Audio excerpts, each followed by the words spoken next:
I thought those were great lectures. It really helps you understand what's safe and not safe when you're doing surgery. And I love the slide that says, would you do this? Because when you start out, everything looks like it's transplantable until you start to see that. And it's going to be a good segue into what I'm going to talk about. So this is not rocket science, but to me, it is an advanced topic, which is female hair loss and hair restoration. It is complex medically and surgically. So I like to divide it into unstable and stable. And so unstable, I'm thinking more medical therapy, and stable, I'm thinking maybe surgery, but let's refine that. You have to be a little bit of a sleuth when you're figuring this out. And so you go through your basic history, and I'm going to talk about that more in detail. You go through your physical, which I'll elaborate more in detail, and think about chemistry panels, which you may not do in a classic androgenic alopecia patient, and then think of a biopsy if it's indicated. And we'll talk about when that may be the case. And you've already heard a lot earlier on of those cases where you said, hey, that's going to be a good surgery, and you realize, no, it's not. It could be bad. So you heard pregnancy. There's a sustained level of estrogen, and when that ends, that anagen starts to shift over to a telogen shift, and you start to have shedding afterwards. So that could be one of the causes for shedding. Also, as you heard earlier, I'm not going to, it's always good to have redundancy to me. When you hear this 3 times, you do lab 4 times, your educational value goes much higher. As someone that's been doing this for a number of years, we take for granted what you don't know, and I like to have things repeated. So if you have a prolonged sickness, protein deficiency, weight loss, general anesthesia, typically this precedes it by a few months, and again we're talking about sort of the unstable shedding or telogen effluvium, fever, profound sickness, or any of those things, look for it in history. It usually predates the shedding by a few months. Also look for any history of trauma to the area, whether it's extensions. You heard some of the African American hair loss issues that, from extensions or whatever it may be. Obviously you'll be looking at that on the physical exam as well. I like to divide it into 2 classifications, and these are just very large ideas, which is patchy and patterned. There's a little bit of overlap, but I think this category makes it easier for you to understand. So you've heard this already. If you see something unusual and it doesn't fit into a standard female pattern loss, which we'll talk about, or a male pattern loss, don't just transplant it. Maybe it is a scar. Maybe there's a history that suggests there's something that you could transplant. But when in doubt, ask a dermatologist if you're not one to help you. And then you heard this is that great mimicker in the front. If you start seeing thinning eyebrows, you see this unusual pattern in the female going up, don't just say, hey, that's female pattern loss, it's a frontal temporal recession, we're going to transplant, because your grafts won't take and it's going to be a problem. So consider biopsy. And you heard this already, and you see these African Americans with traction alopecia, and you go, okay, we heard that, we can transplant. But you already heard, if you have frontal loss, especially if there's anything in the back, I start to think that may not be traction. I have them biopsy both sides. So if it's this weird patchy distribution, especially in African American, in females in the back, or males too, but back here, something doesn't look right, it may not be crown loss. Look at it, if there's any dermatologic evidence, consider calling your colleague in. And when you see this, like this is a lichen planus, the grafts won't survive unless it's completely burned out, and even then it may not survive. So you want to really have a dermatologist work with you. And that's the big lesson that you've heard in the last 2 lectures, and I'm continuing that theme throughout this lecture, which is safety. And I don't think I was the safest surgeon until I sat for the hair boards, because I started to realize, what happens in the hair boards is all the surgeons realize how little they know about dermatology, and I guess dermatologists may realize they don't know as much about the surgical anatomy, and there's this, I think I learned a lot from taking that course, taking that board. And then let's talk about pattern losses, the losses that you probably can transplant. So you get this sort of diffuse loss, which has been classified by Ludwig, which is a mild, moderate, and severe loss. And then you got to decide, can you transplant? And again, remember that first slide I gave yesterday about if someone's got very poor donor density, fine little hairs, they're not going to be a good candidate. And especially if they got extensive demand issues and extensive supply problems, you may not make the person happy. So look at, when you're treating females in particular, look at supply and demand. Do they have good caliber hair, good density? You may not be able to deliver it. And then we're going to talk about strategies in a moment to how to get that maybe effectively if you can't cover everything. Another pattern that you can look for when you part the hair in the midline is this Christmas tree pattern that was elucidated by Elise Olson, which is the idea that the frontal area, with or without hairline involvement, you can have, it looks like a pattern where the base is in the front and it goes back to the very back, and sometimes it can involve the crown and have a little area there. And then you have sort of a male pattern loss, which is a frontal temporal recession. So what we're talking about next is we're going to talk about evaluation from a chemistry profile. You want to get a full panel. That's all. There could be something that's off, and to me it's always worth investigating. Thyroid function test, this is a basic one, and what I do honestly in my, I have a letter that says, "Dear internist, could you please evaluate this patient for hair loss?" The problem sometimes is that your TFTs can be normal, but I really believe, like my mother is on, checked reverse T3, and if you start working with like an anti-aging doctor or someone that specializes in hormones, you can optimize that and hair can get better. So it may fall in normal parameters, but it may be something beyond that. So I always like for me to enlist someone that is more sort of boutique medicine, because I think there's an optimization versus just disease thought process, and hair can be improved with that. Sedimentation rates, ANAs, you're looking for any kind of autoimmune or other disease process. You know, if you have a 17-year-old girl with heavy periods, the iron deficiency can be a classic reason for hair loss, and that's just an example. Think about that. Don't just go straight into, okay, she needs surgery, or, you know, okay, we'll just stabilize it. Well, did you really optimize her?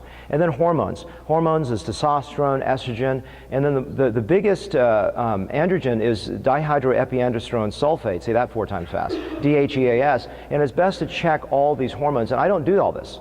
So I realize my limitations. I'm a surgeon, that I enlist the intelligence and experience of my colleagues when I do this. So going back to this first diagram, I like to further divide it and just have you think of these categories. To me, these are just easy ways to think about it.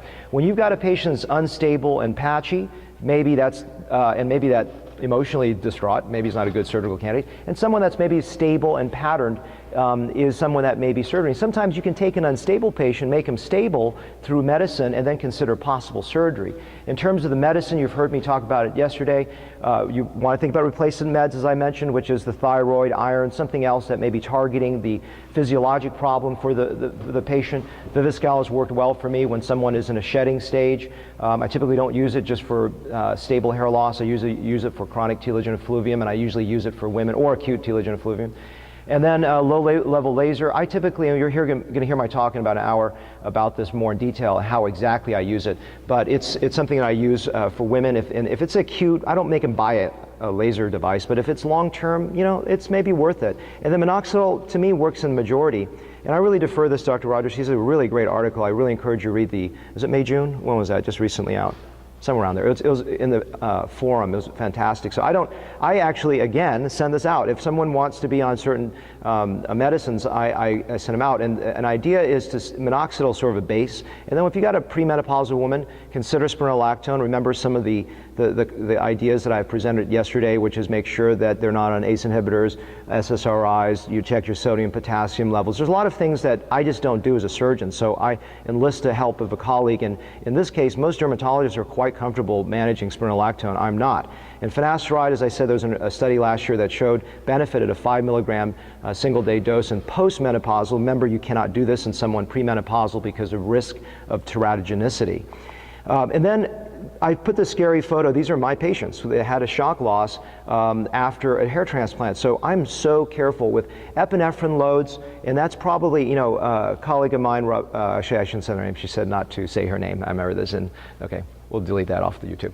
But anyways, the idea is that a colleague of mine says that epinephrine loads can be directly proportional. She sees that when you reduce epinephrine load in a woman, that you can actually really reduce and mitigate the risk of shock loss afterwards. So I tell all my female patients before surgery, you can't have shock loss, you may need a hairpiece, you may need topical products in there. I control them for weeks, if not months, on medications, usually about 6 weeks on minoxidil and or laser therapy before I consider to do this, and I really reduce the epinephrine load. Sometimes I'll just erase the epinephrine load. I can't do that in the ring block, but in the central zone, because if you do a ring block with no epi, it's going to last you 10 minutes. But in the central zone, I reduce the epi. Sometimes I eliminate it. So that's very helpful. So what can you do to reduce shock loss? As I said, you know, beforehand, you want to think about different education, as I mentioned, laser, minoxidil therapies. During the procedure, you want to minimize maybe tumescence in the area or multiple sticks. You want to reduce your epi load, reduce dense packing, and really be cognizant of this. The reason I'm spending several slides on this is that it's an important topic that if you just go in the first case and you get this very upset patient afterwards, is because you didn't do enough counseling and thought process about this. And afterwards, I do laser minoxidil, and I tell my patients, as I mentioned, whether they're going to need some camouflage or wig to cover it. Always have expectations, set up expectations. I always say the difference between an education and an excuse. An education I tell you before I start, and excuses afterwards. It's the same things. I like giving educations, I hate giving excuses. The indications for female hair transplant really, in my opinion, can be easily divided into two categories. Hair loss conditions, and then just people that have a high hairline that want it lowered. And so where can we harvest from? Typically you can harvest all the way across, but sometimes there's thinning across the temporal areas, and you may have to do a wider harvest, narrow back in the occipital region for a lot of women. So this is in my old textbook, and it really is a very easy way of thinking about strategizing because of donor supply issues. In other words, you may have so much demand and so little supply that you can't just stick hair everywhere where they're losing it. You may want to figure out how they style their hair, and you may have to limit their styling. So in other words, if they style in the middle, tell them, look, you may be able to only style this way to get maximal hair density. So I'll do a T one, where it's more in the hairline central forelock and then the central part. If they part left to right, I may go that direction and right to left. Now clearly, if they have great supply and not too much demand and they want it anywhere and they like to style it everywhere, I give them more options. And then I like to call this a dumbbell design, which is basically like Christmas tree pattern with a little extension into the upper crown. So a lot of times women have this little limited crown loss, and so this is sort of a design that it's just easier to communicate with. Always look at a hairline and go just as much as you heard from Vance talk about male losses and male shapes and how the hair grows segment. Go study a million female hairlines. Here's a nice little cowlick design with these little areas called, little lateral mounds that jut out like this, okay? And then you got this sort of oval shaped configuration. Here's another one where there's a pronounced widow's peak, and you've got sort of a squarer design, and you probably recognize Amina's, which is a little more diffuse in the center, a wider sort of central cowlick, and a much more rectangular design. And these are just variances, and they're all normal, non-lost situations. So you want to sort of understand to develop your repertoire, look at what pattern losses are out there. And this is a male pattern, this is a male hairline design, which is, as you know, mainly straightforward and going straight. And then this is a female one, which is curved, and we'll do a little quick design up there. And then this is another male one, which is primarily going forward. And then this is a female one, which, as you can see, it's sort of arcing over and sweeping down. So this is just some different examples. This is a lady that came to me that was just born with a high hairline that wanted a transplant to have more of a female look. And so this is a female hair transplant we did. And this is a lady that you saw earlier in the before, which obviously colored her hair, but this is more of a male pattern loss, probably from hormonal imbalance postmenopausally. This is a lady that was on steroids in the past for bodybuilding things and changed the landscape of her upper frontal temporal recess, so we feminized the hairline. There's a lady that just over time lost hair in the frontal temporal area, so we rebuilt that.